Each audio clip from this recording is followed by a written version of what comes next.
a kid, this is the shop my dad would use to get his saw fixed.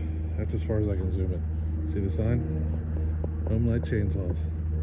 It's an old light up sign. Here's another one. Another sign over there in the corner. You can't tell, but it's red. It says Home Light on it. That's the shop I used to go to. I might have been 10 years old. Let me zoom this out. But yeah, I might have been 10 years old when we came out here to use that shop. I should stop by and talk to them someday. You know what I mean?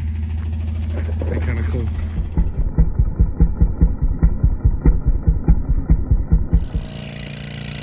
Sometimes it's good to be a trash man. Check out this nifty little gadget I pulled out of the trash. You can hear it, it works. Okay? This does pressure, this does vacuum. It's doing both at the same time.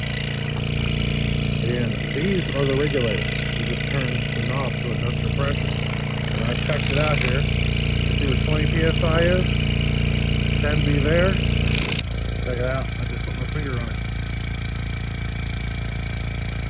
That's good enough for work.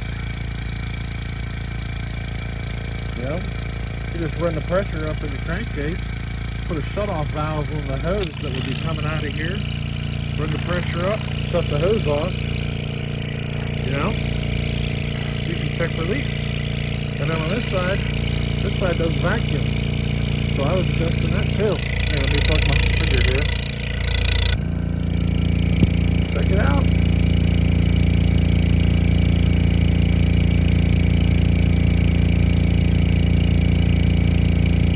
See that? All I gotta do is put like a shut-off valve on here and see if it holds pressure in the crankcase. You know? I would still run another gauge on it.